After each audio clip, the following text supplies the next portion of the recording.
What's going on, ladies and gentlemen? Welcome to my dark and twisted crazy ass mind.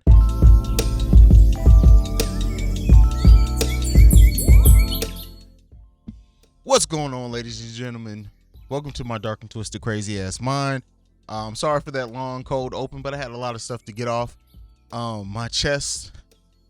So, coming into this in the Mind of Haize segment, there's I don't know, it's kind of a multi-layered topic, I guess, if that's what we're gonna say. And it's this whole thing like this. I'm sure by now everyone's seen at least the viral portion of the clip that went live with Gayle King interviewing Lisa Leslie and kind of all the craziness that's come out of that. And so the first thing I want to talk about is Gayle King's kind of part in this. So for anyone who didn't get to see the clip, Gayle King was interviewing Lisa Leslie, and she happened to say how about if the whole rape case tarnishes legacy. And Lisa Leslie responded very well by saying, you know, that wasn't the Kobe that she knew. And this, of course, spun out a whole reaction to it. And she says she's received death threats from, we got that from Oprah. Bill Cosby's even got involved. Snoop Dogg's got involved. And I this is the perspective that I want to attack it on. So Gayle King did come out. She released a video herself and said that, you know, the clip was part of a much larger interview and it kind of got taken out of context. I have went and watched the whole interview. I would implore everyone to go and watch the full interview if they've only seen that clip, because it does kind of lessen it some to just see it in the full context of it. But still, she did bring it up. And I think that it's unrealistic for a lot of people if they expect it not to ever come up. While I do have issues with it coming up at this point now where he hasn't even been buried yet. And the fact that to Lisa Leslie's point is that no one's really brought it up as he's been looked at more positively in the decade plus since. No one's really brought it up, but now they want to. And it is part of his life. It absolutely is going to always be part of his story. But to bring it up in that light is problematic in my opinion. And right now, in my opinion, when they make the Kobe Bryant documentary years later, it's going to be brought up then. It should be. But the different take on it is, and this is before all the Me Too stuff, is that Kobe Bryant apologized for it. And while a lot of people are trying to use and look at his apology as an admission of guilt, to me, it wasn't that. It was an admission of, all right, maybe my perspective on this wasn't what that young lady's perspective on. And we even had a topic here, it was years ago on the Awakened Soul, and it was actually on Love Less and Badass Soul, when we talked about, we labeled the episode accidental rape. And in that frame, we're talking about, I remember it was a video at the time, and it was about how men's aggression can make a woman give in to having sex when she doesn't necessarily want to, in an attempt, not an attempt, but in kind of a fight or flight response to either let and go with sex because they do fear being raped. And again, I can't say that that's what happened in the Kobe situation. I'm just saying that the fact that he admitted that let us know that, all right, while he did not feel that he raped her, but he can see after everything happened and hearing her perspective that she had a different perspective on what happened. And I think to automatically turn that into guilt is problematic. And we weren't there. Unfortunately, you know, the witness has not talked about it since. I think I even read something that said she's not going to come out and talk about it now that Kobe's dead either. But it's going to come up in his legacy. So anyone who doesn't expect it is going to. Now, what I want to talk about on the other side of this and where it is problematic and where I have an issue sometimes, and this happens with a lot of times in our culture, is that people will see one person be wronged or they feel that they're wrongly accused of something and they automatically want to latch into something else. And the Bill Cosby aspect in this is what bothers me. So the people who are trying to now use the Kobe thing to say, oh yeah, free Bill Cosby, or, oh yeah, Bill Cosby was, by all, like, his accusers did come out and testify. He was found guilty. Don't now try to throw him and lop him into something else. And we do this so often. We sit here and somebody will be wrongly accused of something and we automatically want to lop everyone into that. Like the whole R. Kelly and Bill Cosby thing, I'm sorry, Maybe I'm wrong. You guys can disagree, but I don't see that the same way as the Kobe Bryant situation at all. Those two motherfuckers, to me, were nothing but predators. So when you try to lock in the Bill Cosby situation into the Kobe situation because you guys feel like it's him being wrongly accused and wrongly attacked, Bill Cosby doesn't get that leeway, at least not for me. We have to stop doing it. Look at each case individually. And I get it. Black men are under attack. And I get it. We want to see Harvey Weinstein under as much scrutiny as Bill Cosby and Art Kelly, and where's his documentary? And I even tweeted that out. Shout out to Stephanie from the Mocha Minutes podcast, who actually did point me in the direction that there is actually 2 Harvey Weinstein documentaries. Now, they haven't been as publicized, which is a problem in of itself, because I think those things need to be just as publicized as fucking Surviving R. Kelly and Leaving Neverland or whatever. But to get back on topic here, because we see injustice everywhere, we got to stop thinking every single person is a victim of that injustice, in my opinion. So when Bill Cosby is sitting here tweeting from fucking jail and using it as an opportunist, that shit makes my skin crawl. It really, truly, and honestly does. Because looking at it, what the fuck? Does Bill Cosby really, like, okay, I get it. And everyone doesn't have to agree with me. And I know there are some people who truly believe that and feel that Bill Cosby was targeted and he was wrongly accused and XYZ. I don't share that opinion. So maybe it's just my view and my opinion being different on that keeps me from having that perspective. But that's me and that's my opinion. And this is my platform. And I'm going to give my true opinion on this platform.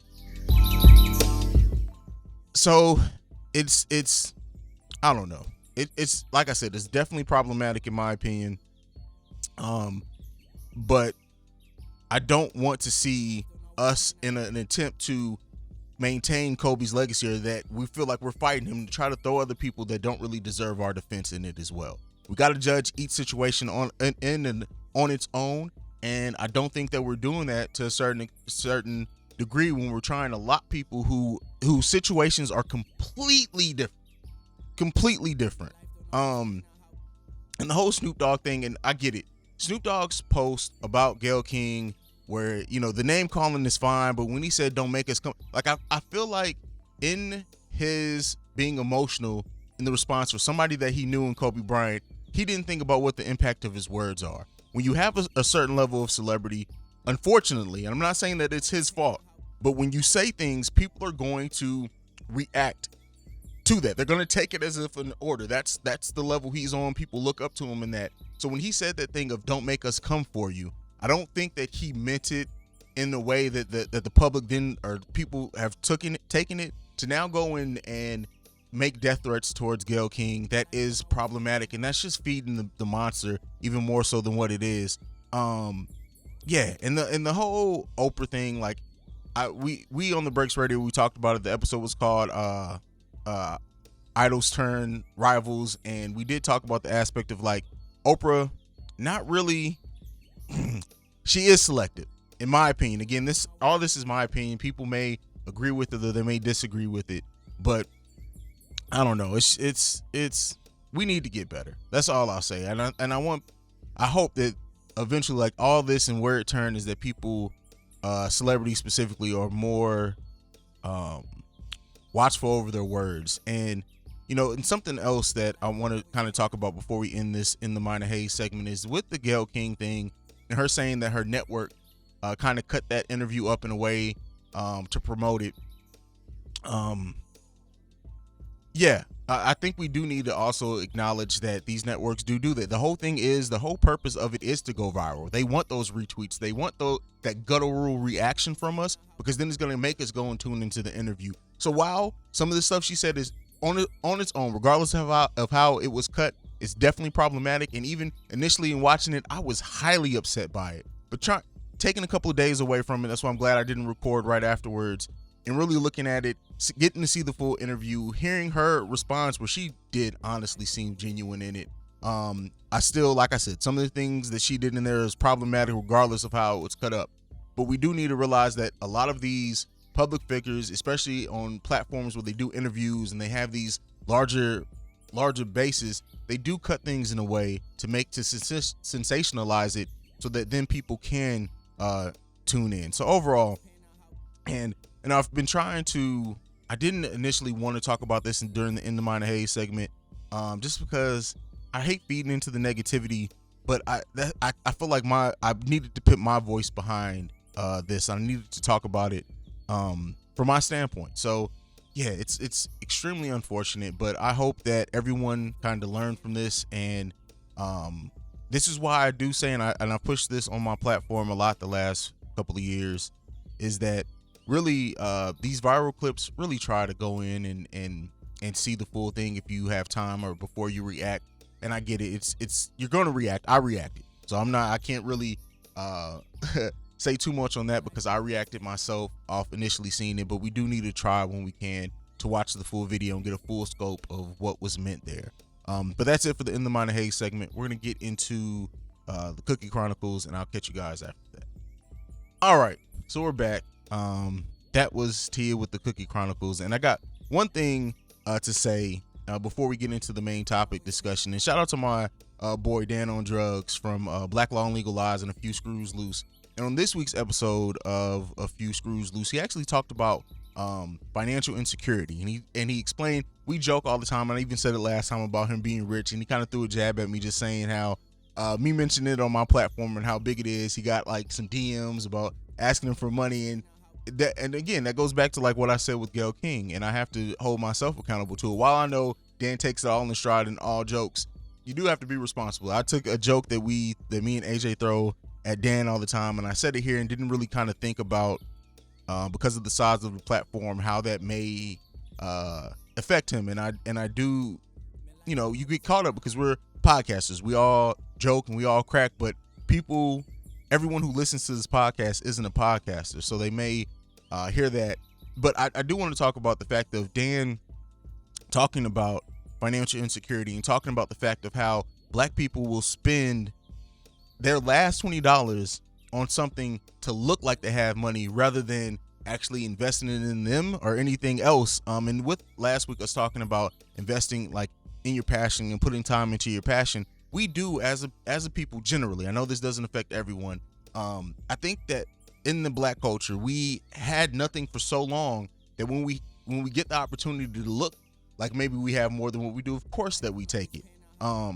And it's a psychological thing, and I never really thought about financial insecurity before and how that plays a factor in like how we live our lives. Like for me, for example, I don't think it's necessarily with me, but like for me, it's for my sons. Like when my son asks for something, especially the oldest, now that he's in grown men size shoes, like my first instinct is going and how we can get it for him, because I knew what it was like to not get to have something, to do something that I want. So I never want them to feel that way. But luckily we're able to do it. We're able to provide that for our children. And, we're blessed to be in a situation where almost anything our kids want, we're able to get it at some point, maybe not right where they want it, but financial insecurity is a real thing. And I just wanted to take some time out before we go into the discussion topic to just shout out Dan for being open on there, and also give him some shine. Like I gave him some shine for being rich, and some things came his way, but I do want to take time out to shoot some shine to him for his amazing platform that he's building with A Few Screws Loose. And I'm thankful that it's part of the Breaks Media, and that he did feel comfortable enough with me to have that on my platform, someone who really doesn't like people. But everyone needs to go and check out A Few Screws Loose. He's been holding it down by himself for a while. His partner in crime, P, is going to be coming back very soon, so I wanted to take some time out to reflect on what he said a little bit, both in what my actions were and also the financial insecurity part. And I wanted to present this question to you guys. What do you suffer from financial insecurity? And think about that. That doesn't necessarily mean you don't have money, but what financial insecurity that you may have that then impacts the way that you do spend your money, or even if it impacts, I'm never going to be broke again and I got to hustle. Even if you are necessarily making enough to be comfortable, more than comfortable, you just keep on hustling because you don't know when that money's going to stop coming in. But like I said, definitely go and check out A Few Screws Loose. We're going to go ahead and get into this break. You're going to hear from another Breaks Media podcast. And after this, we're going to get into the main discussion topic for today, featuring Von Graves. I'll see you guys there. This has been a presentation of the Breaks Media.